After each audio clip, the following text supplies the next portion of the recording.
saveur divine. Cette bonne nouvelle du royaume sera prêchée dans le monde entier pour servir de témoignage à toutes les nations.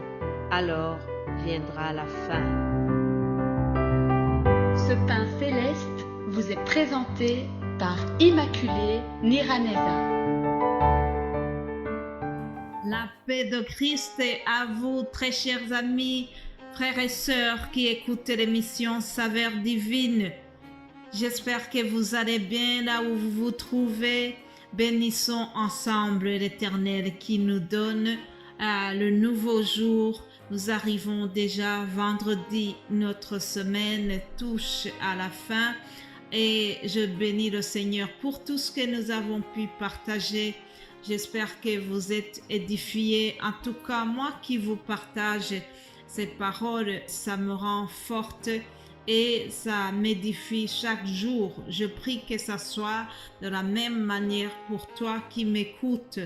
Alors, vous savez que j'aime commencer cette méditation par quelques mots de psaume. Aujourd'hui, l'Esprit m'a mis à cœur de vous partager le psaume 119, quelques premiers versets de ce psaume. Il est écrit « Heureux ceux qui sont intègres dans leur voie, qui marchent selon la loi de l'Éternel. Heureux ceux qui gardent ses préceptes, qui le cherchent de tout leur cœur, qui ne commettent point d'iniquité et qui marchent dans ses voies. » Alléluia. Mes bien-aimés de Dieu, nous sommes heureux si nous sommes intègres, si nous respectons les commandements de Dieu.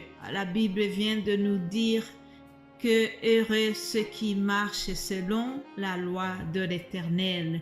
Toi qui m'écoutes, est-ce que tu marches selon la loi de l'Éternel? Est-ce que tu respectes les commandements de Dieu? Je te le souhaite et c'est ce que je souhaite à moi également. Heureux ceux qui gardent les préceptes de Dieu, heureux ceux qui cherchent Dieu de tout leur cœur et qui ne commettent pas d'iniquité. Ceci me rappelle un autre verset du premier psaume. Le tout premier psaume nous dit « Heureux l'homme qui ne marche pas selon le conseil des méchants, qui ne s'arrête pas sur la voie des pécheurs et qui ne s'assied pas en compagnie des moqueurs, mais qui trouve son plaisir dans la loi de l'Éternel et qui la médite jour et nuit. Il est comme un arbre planté près d'un courant d'eau et qui donne son fruit à son saison et dont le feuillage ne flétrit point. Tout ce qu'il fait lui réussit. Alléluia. Tout ce que tu fais va te réussir si tu respectes la loi de l'Éternel, si tu marches dans les commandements de Dieu. Voilà la promesse qui nous est donnée ici. Ce n'est pas moi qui l'invente, mais c'est la parole de Dieu. Au verset 3, on termine cela en nous disant que tout ce qu'il fait lui réussit. Vous voulez la réussite? Moi, j'aspire à progresser. Je voudrais la réussite. Je voudrais l'avancement dans tout ce que je fais. Je voudrais le succès. Alors, la Bible vient de nous donner un secret. C'est que nous devons marcher dans la voie de l'Éternel en respectant les commandements de Dieu. Voilà la clé de la réussite. Alléluia. Et le verset 11 de ce psaume 119 nous dit « Je serre ta parole dans mon cœur afin de ne pas pécher contre toi. » Mes bien-aimés de Dieu, j'essaie de serrer dans mon cœur la parole que je vous partage toujours. Et la Bible vient de nous dire que si nous gardons précieusement cette parole dans nos cœurs, ça va nous aider à ne pas pécher contre Dieu.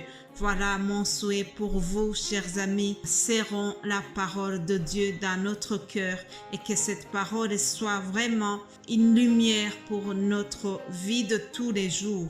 Ça, c'était juste une introduction. Je reviens au thème de la semaine. Vous savez que nous avons partagé quelques promesses que nous avons vues dans la parole de Dieu. La promesse d'aujourd'hui se trouve dans l'Évangile selon Jean. C'est une parole que Jésus-Christ a dit à ses disciples avant de remonter au ciel. Il a promis, « Je reviendrai et je vous prendrai ». C'est le titre de cette vidéo aujourd'hui. Je reviendrai et je vous prendrai. Lisons rapidement Jean 14. Que votre cœur ne se trouble point, croyez en Dieu et croyez en moi. Il y a plusieurs demeures dans la maison de mon Père. Si cela n'était pas, je vous l'aurais dit. Je vais vous préparer une place. Et lorsque je m'en serai allé et que je vous aurai préparé une place, je reviendrai et je vous prendrai avec moi, afin que là où je suis, vous y soyez aussi. Vous savez où je vais et vous en savez le chemin. Alléluia.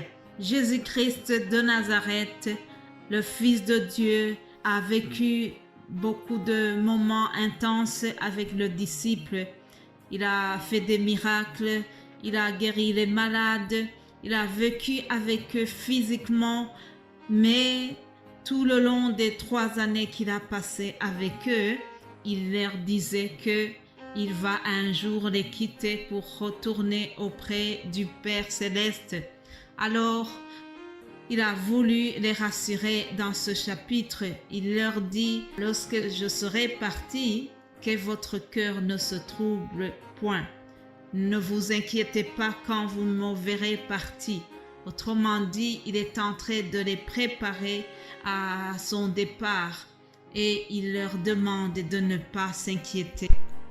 Nous pouvons nous-mêmes nous poser la question, en quoi est-ce que vraiment l'absence physique du Seigneur, loin de la terre, en quoi est-ce que son absence a été une source de réconfort pour les disciples?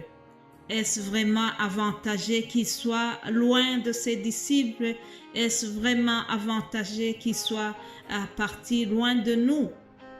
Je répondrai que oui, oui, sans équivoque, chers amis. Il nous était avantageux que Christ s'en aille parce qu'il est parti nous préparer une place où nous vivrons avec lui éternellement. En effet, chers amis, Jésus au ciel, il est loin de nous, mais il n'est pas inactif. Au contraire, il est très occupé. Il prépare à la maison où nous allons habiter avec lui pour l'éternité. Alléluia. Aujourd'hui, nous ne le voyons pas, mais il prépare soigneusement notre éternité. Nous sommes encore loin sur terre, dans notre misère, dans nos maladies, dans nos soucis de tous les jours. Et lui, il est au ciel dans la gloire, mais en même temps, il est près de nous physiquement par le Saint-Esprit. Alléluia, c'est un peu contradictoire, mais par le Saint-Esprit, Dieu est avec nous, Jésus-Christ est avec nous. Ça, c'est la vérité. La bonne nouvelle que j'ai pour terminer la semaine, c'est que Jésus-Christ ne nous a pas laissés orphelins, il nous a laissé le Saint-Esprit et c'est par le Saint-Esprit que nous sommes liés avec Jésus-Christ.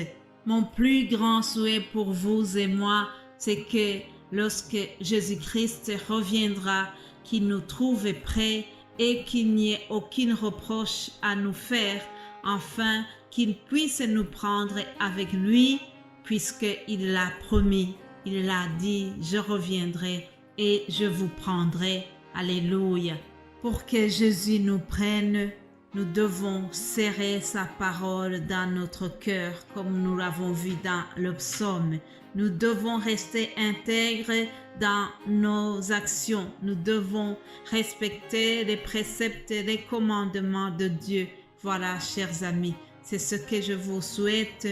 J'espère vraiment que nous n'allons jamais rater ce rendez-vous précieux qui nous attend lorsque Jésus reviendra pour nous prendre avec lui au ciel.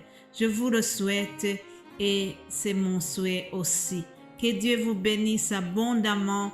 Continuez à méditer à tout ce que nous avons partagé durant ces quelques jours et que Dieu continue à vous fortifier là où vous êtes.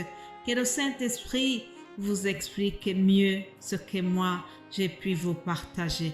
Soyez bénis au nom de Jésus-Christ et passez un excellent week-end.